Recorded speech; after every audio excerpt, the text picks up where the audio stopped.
Hi, I'm David with EV World News, where we talk about electric vehicles, green energy, and the stock markets. I'm here today with our founder and chief editor, Bill Moore. How's it going, Bill? It is going well, thank you very much, especially after the opening of the DNC last night. Oh, good, good. All right. Well, anyway, so we've got a variety of topics today. I've got about something about the amount of clean energy investments in the U.S.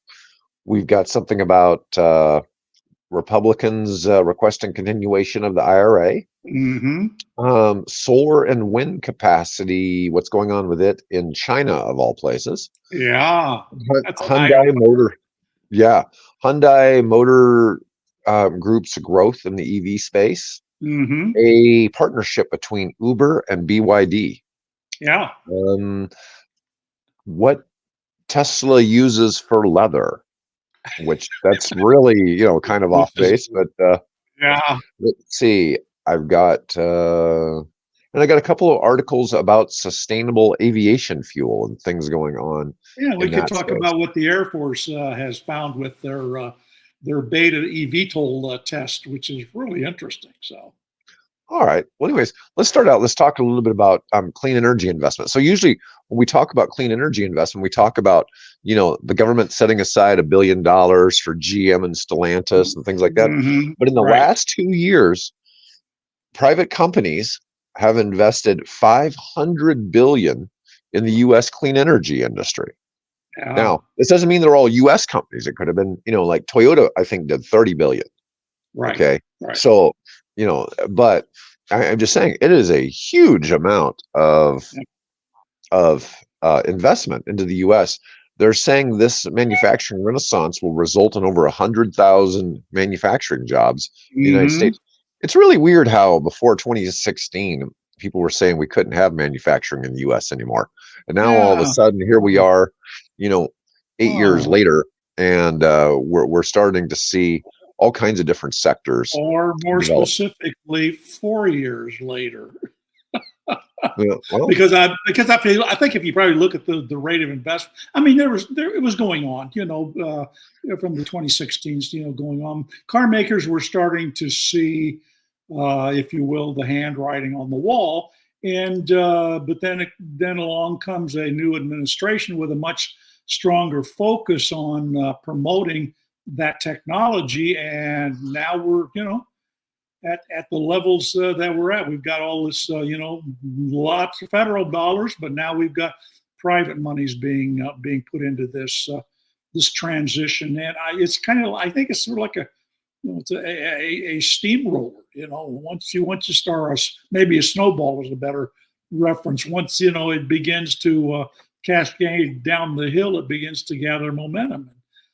So we're think seeing about that. significant. Those are 500 billion is a big number. That when you think That's about like the U.S. defense budget's like 650 billion. yeah, Now this was over a exactly 2-year period. This wasn't in 1 year, but right. still, this is a big number. There's a lot of countries that don't have that as their whole GDP.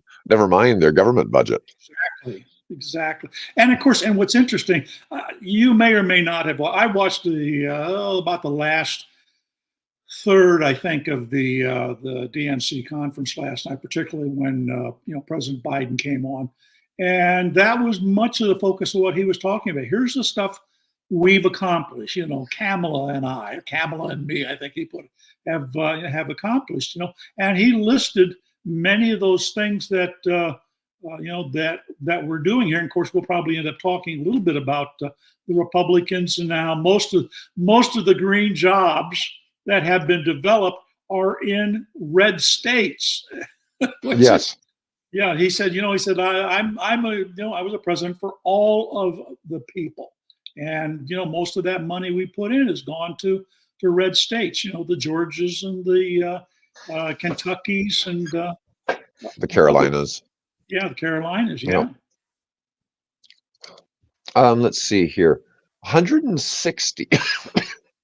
And excuse me, folks, if you watch this. I'm pretty sure I have COVID. I do have a Yeah. cough drop in my mouth. I'm not chewing gum while I'm doing the So show, he is but I'm trying not to soldiering cough. through on for you folks. So Yeah. please don't Yes. criticize him. Anyways, There's plans to build or expand 160 domestic factories. That's a huge number of factories to produce clean energy. I mean, a lot of those are probably battery plants. A Yep. lot of them are auto manufacturing. Um, but that is just And a staggering amount. and chip manufacturers and all of the various ancillary services and products and machinery that goes into supply that supply chain. So Yeah. Over 300 gigawatts of energy production has been announced out of about 55 gigawatts, which has been built. yeah. So that's a lot of energy production. All right, so we'll go right into this other topic about the Republicans wanting to keep the IRA going. Now, the thing is, this is a little different. So a lot of times it's hard for people to understand things. So in our government, we have things that are done by executive action, and we have things that are done by law. And I don't believe that a president by executive action can just go and essentially repeal something that's been done by law. The Yeah. executive actions typically are a little different, but the IRA is a law. That's a So law. regardless of administration, I don't see, other than Congress going back and passing something different, And there anything really changing and there. and the margin, who knows how the House of Representatives will change, or the Senate for that matter. But right now, I mean, the margin is so slim. What was it they were talking about last night? How it was, Vice President Harris who broke the tie to allow the passage of this particular. What was it? Had to. It was the bill lowering the price and allowing Medicare to negotiate with pharma, Mhm. and so it was so close there in the Senate that she was the tiebreaker. So Mm. we will, we'll see.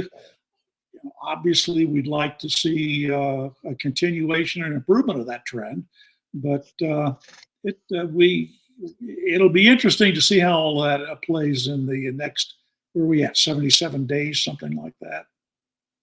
It's not that far off, is it? All No, right, it's not. let's see what else we get here in this story. But it's interesting to see who some of the Republican representatives. There's, Hmm. well, some are from New York, California, Oregon. A whole lot of them are from New York. There's a whole lot of Republican congressmen from New York. Oh, Don Bacon from Nebraska was one of them. Now, so what was his position, Don? Oh, he wants to continue the IRA, Oh, even though I don't know isn't that that Nebraska has interesting? received a whole lot out of that. But it's funny, the states though that they're showing, um, they're not really ones that I think have really benefited from the position that much. So I find that kind of fascinating. I'm going to share this on the screen. So Yeah, you got please do. here Andrew Garbarino from New York, David Vallado from California, and you just look down these: Oregon, New York, Indiana, New York, New York, Virginia. Now Virginia's probably gotten some benefit from the IRA. New York, California, Utah, Nebraska, New Jersey, Ohio, Iowa, Arizona, Georgia. Just one from Georgia, Nevada. So I would have thought it'd have been mostly like Georgia, North Carolina, like you're Yeah, saying, you Kentucky, would think Tennessee. so. Yeah, yeah. Yeah. Now, this is interesting. This article chose to talk more about the congressmen as opposed to the governors. Yeah. So, it's Well, the governors of these states that tend to be that Republican and tend to be really for it, even though they didn't yeah. really have any choice in it. But there's so many different pieces of government legislation that are passed that people really don't know what the consequences. That they just, I feel that a lot of times they want to show they got something passed as a politician, and Yeah, I yeah, just don't know. I mean, this one's had, we've talked too many times about how poorly the IRA is named, but yeah. you know, uh, I don't know. I mean, it's You accomplished a do lot what of it good you things. do what It's it done a lot of takes. good. Yeah. It's done a lot of good, but none of it's had anything to do with it reducing inflation. So, But to believe what they're saying last night, it is coming down. So the rate inflation is Yes. progressing is slowing down. Yes, I Right. get that. Yes. Yeah. Yeah, you're not going to go into a state of we're not going to go into a state of deflation anytime soon. Well, do So, you really want that either, too? So. we have this massive federal deficit, right? And, what is it, 20 trillion or something like that? I don't Yeah. know even what it is What was it? anymore. It's a What big was it? number. Eight of which came from the previous administration or something like that. Well, all of that was during the COVID thing. So, that's a Well, little yeah. Well, unfair. it started with the $2 trillion tax break. Almost all of it was COVID.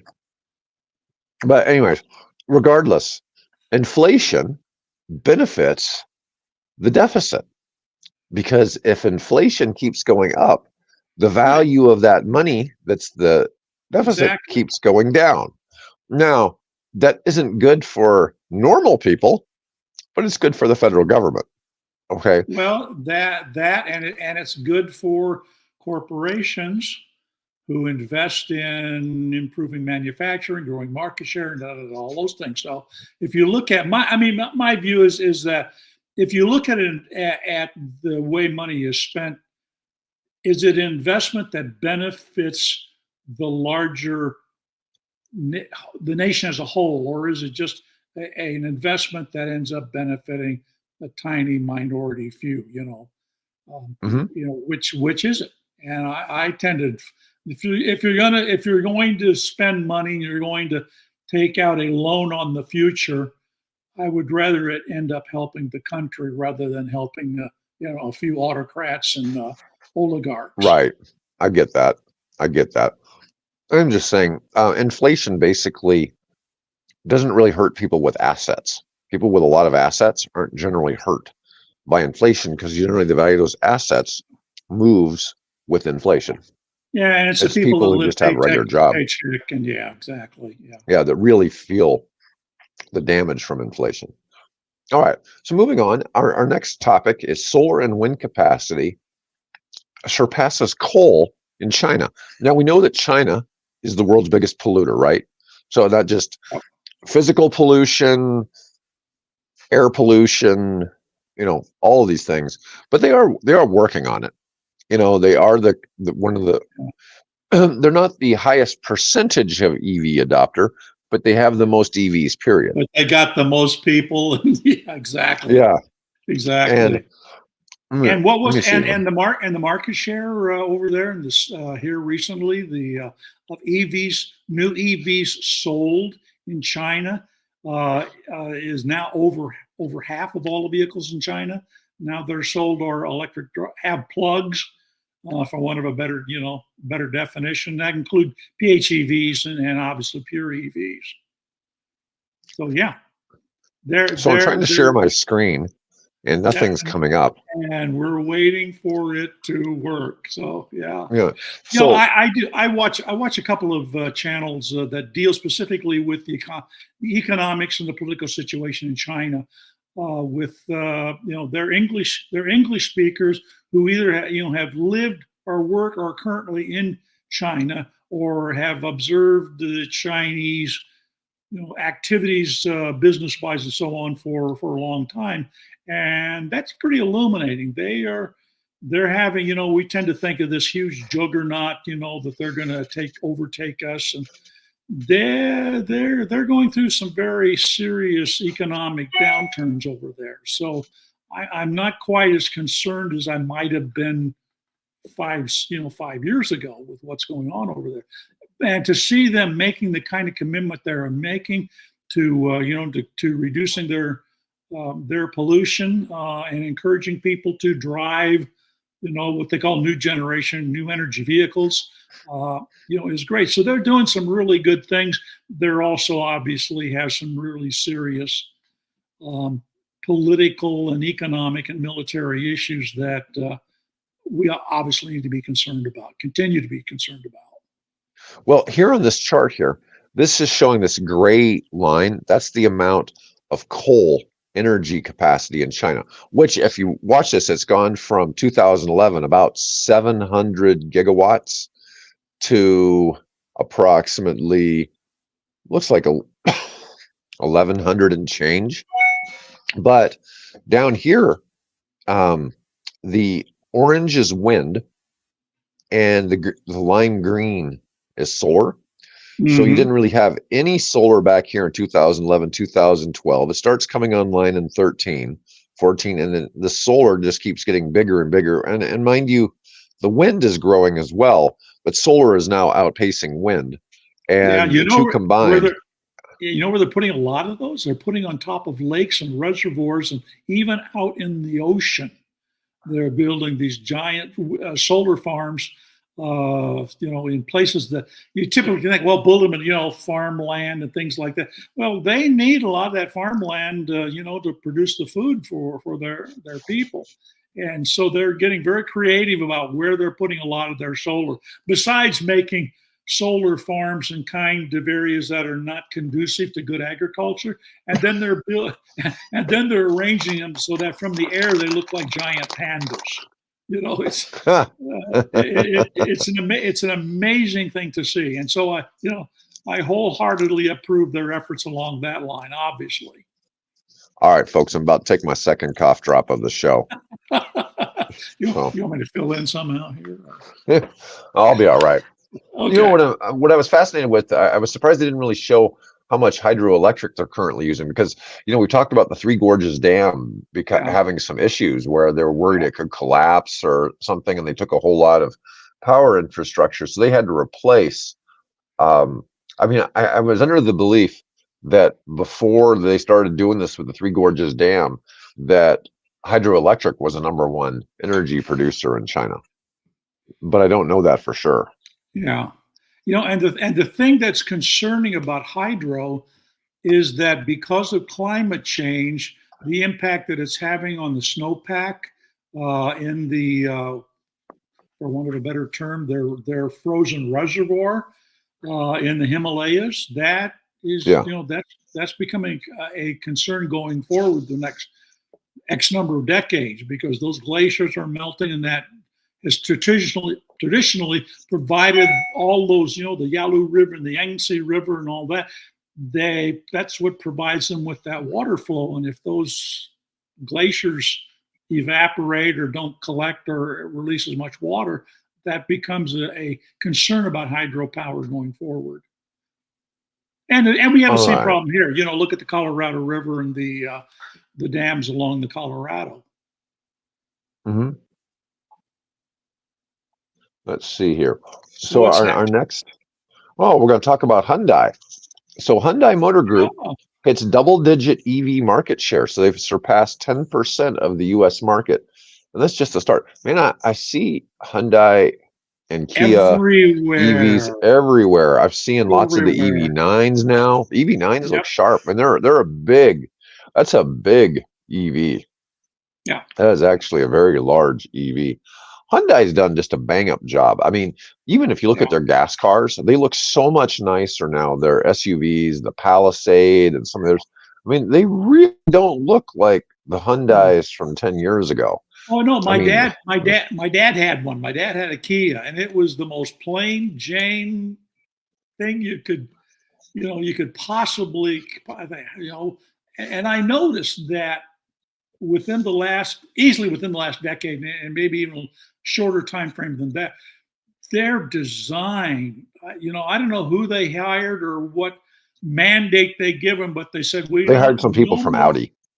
We don't want any more plain Jane, nondescript, cars. We want our cars to stand out. And boy, have they done a bang up job. Absolutely. I got to see a iconic, was it 6?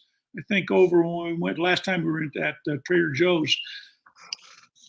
And parked just across from it was the somebody there that works there in that shopping mall area has a Cadillac Lyric, because every time we go there, that Cadillac and Lyric is there. So I had to get some photographs. So I've got photographs of both of those. Yeah. Let's see. For the first 7 months of 24, Hyundai, Kia, and Genesis accounted for 10% of U.S. EV market. Hyundai outpaced Ford and GM. Yeah, Ford was 7.4 and GM was 6.3. Yeah. That's a pretty big deal. You mean this whole thing they're doing in Georgia, where they're expecting to crank out 300,000 cars a year? That's a big deal because that's as many about as many EVs as were sold in the United States in the first quarter last year. Yeah. So, um, they're really expecting to ramp that up.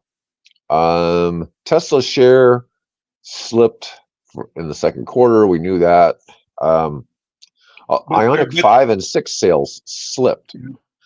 They're still up 25% and 54% year to date. Folks who are tuning in late, I think I have COVID. I haven't taken a test yet, but I'm pretty sure I do. The EV9 is a major part of the growth. It's first three-row electric SUV. According to Kelley Blue Book, EV9 sales outpaced the Toyota Busy Forks, the Volkswagen ID4, the Nissan Ariya, the Rivian R1T, and the Tesla Model S. Well, it didn't take a lot to outdo the R1T or the Model S. Yeah. But some of those others, a little more surprising. I mean, the R1T and the Model S aren't exactly, what anybody would consider to be affordable, but then the EV9 really isn't either. It's up around 65, 70,000. That's what I thought. Yeah. But let's see. Genesis added 21 dedicated retailers in the U.S. this year in 8 new states, has 56 standalone facilities. So they've had a big growth, not necessarily in the EV space for Genesis, but just the brand overall. Apparently, it wasn't in as many places. Hyundai's invested $7.6 billion in Georgia, creating 8,500 jobs. And this is part of that green energy thing we were talking about earlier. That plant is expected to attract over $12.6 billion in funding when you include its suppliers. I mean, that's a lot for for the state of Georgia. And it's just a good overall for jobs. Here we have a nice picture of Hyundai Hyundai Motor America CEO Jose Munoz. It was like Brian Kemp. With Brian Kemp at Hyundai Day there in Georgia. Yeah. Yeah. And like we keep talking about, there's this quandary of where Republicans act like they oppose clean energy and EVs, but they're reaping the benefits in their states. Well, everybody wants jobs, right? And so, we're not going to vote. We're not going to vote for the legislation. But boy, are we happy to reap the benefits and tout how smart we are or something. I don't know, but it's bizarre. It's bizarre. But you know how I feel about politics, Bill. I think it's all just a show. I mean, I think they just do it. They all go out to dinner together. They all get together and drink together. It's not like they really hate each other like the news would have you think. They may not be seen in public with each other. Yeah, you have more touch with that than I do. I think Bob Kerrey was probably the last, significant politician that I had interaction with. So. Yeah, I don't know. It's just, to me, it's just such a show. Oh, Kia has been offering discounts on the EV9 as much as $18,000 in June. Wow.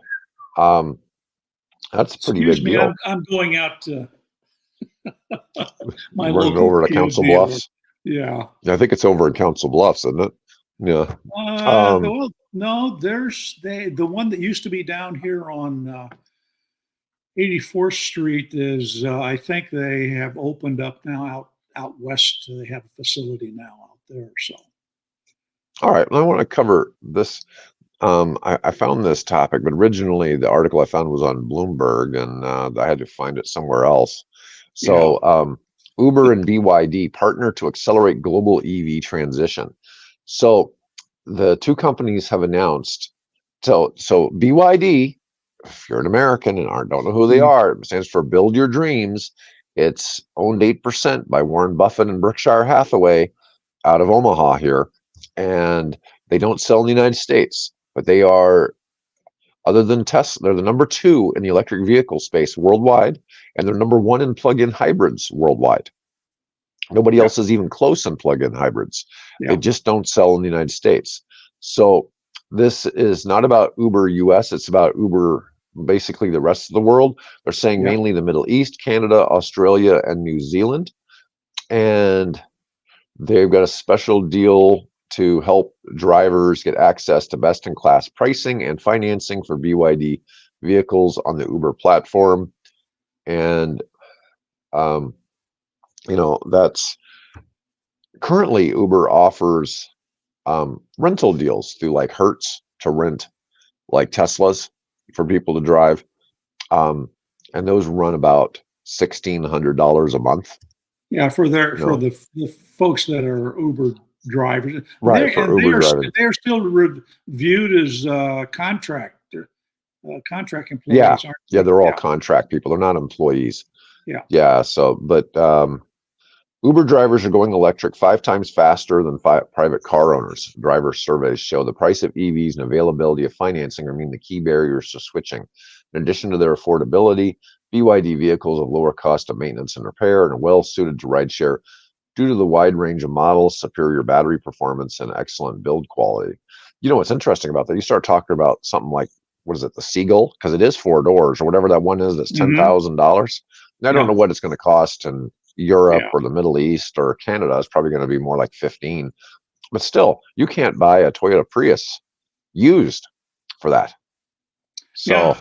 And they've just introduced yet another model that's in the low $20,000 price range. So, how they're doing it is a mystery to the legacy, which is the term we're starting to see more of, the legacy car makers. And that sort of that term's kind of has a, you guys were good when when you had your run, but your legacy, that's like calling me, you're sorry, Bill, but you're out of date now, which in some respects I probably well, am, but yeah, GM, Ford, be interesting to see all what right. happens in 5 years, 10 years time. Well, Bill, we live in Nebraska, which isn't a paper straw state, thank God. Okay. But if you're on the fence about plastic straws versus paper straws, I remember seeing an ad where it was a joke saying McDonald's was switching to ivory straws. They were gonna take them all from elephant tusks, and make ivory straws, because to satisfy their customers. Well, our next story is kind of along the same lines. It's Tesla doesn't use real leather. So what is it? So when they were first becoming a car company, some of their meetings were attended by people who were executives with PETA during a stakeholder meeting in 2015. So I guess that's not really back to Oh, the original, but and they asked yeah. Tesla to become the first car manufacturer to remove all leather from its vehicles. And so initially they did have real leather and they switched. By 2017, Tesla completely removed cowhide from the seats of its cars, followed by getting rid of it on the steering wheel a bit later. They switched to vegan later. Vegan leather was great for those who care about the environment. What about the ownership experience? Is it as good? All vegan leather is either synthetic, like the vinyl seat material you may have experienced, or organic, means made from plants like bamboo, eucalyptus, or cactus. Tesla uses synthetic vegan leather. It's made using a combination of petroleum products and Sure. plastic chemicals to produce a polyurethane material. The polyurethane is created taking plastic fiber and adding adhesive to it, with the top layer adding whatever color or other details the manufacturer wants Textures, to the yeah. material. They may not be harming any animals by putting it in there, but it was just kind of funny. It's like, oh, we'll use petroleum. Yeah, Yeah. well, it'd So be interesting to see what the circular economy of that is. I mean, can you take, once that car gets scrapped and they start parting it out and things, what happens to that? Can they pull that material back in and grind it up and chew it up and reformulate and make another cover for the seats out of that, or does it end up in the landfill? I mean, we have to, and I know they're thinking this. We have to think about that full cycle, right? We just can't keep dumping stuff. I mean, one of the irritations I have is the amount of plastic that I, as a consumer, use. Right? I mean, we use our paper grocery bags, we use them over and over and over until they get ripped to the point to where they won't they won't hold together. But we still end up getting way more plastic than we should. And so far, nobody's come up with a really practical way to, take that, other than maybe milk jugs and things that can be repurposed. But a lot of the types of plastic that our food comes wrapped in, what do you do with it? It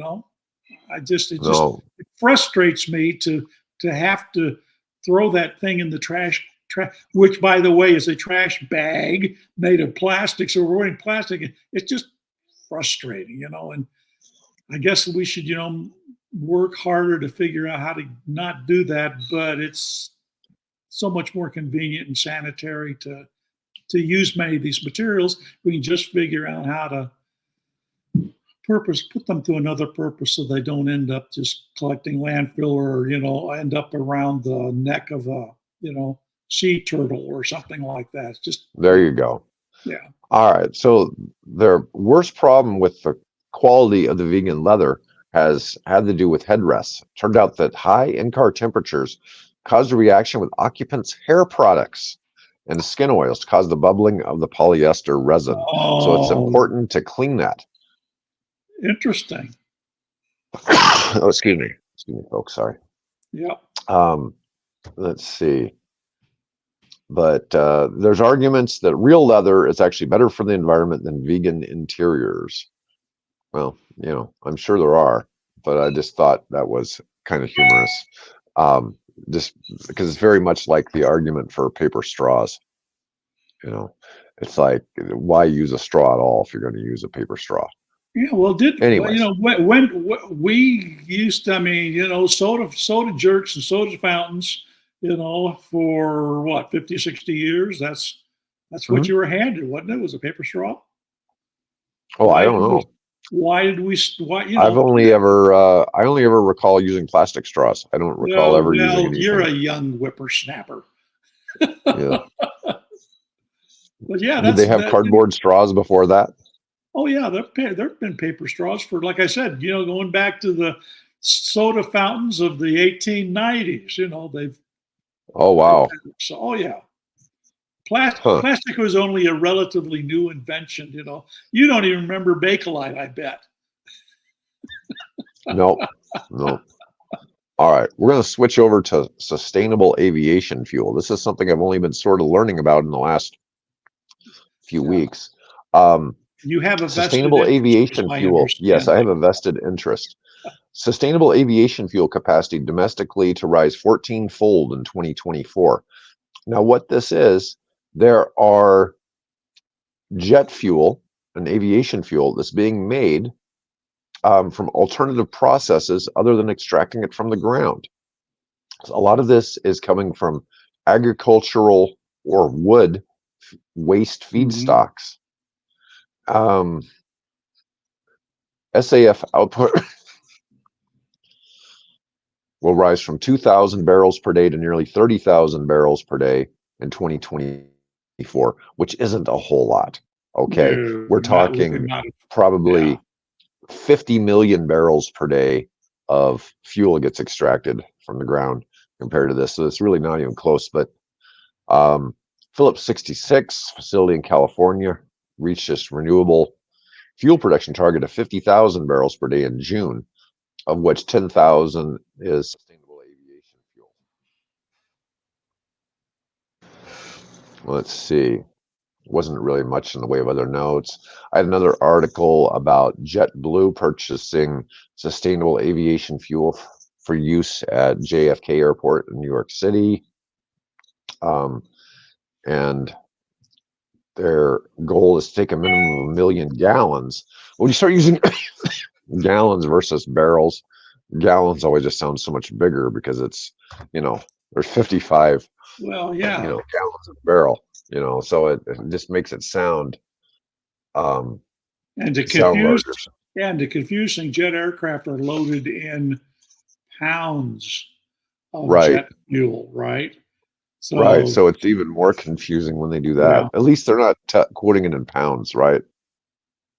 But anyways, there's an attempt in the aviation industry.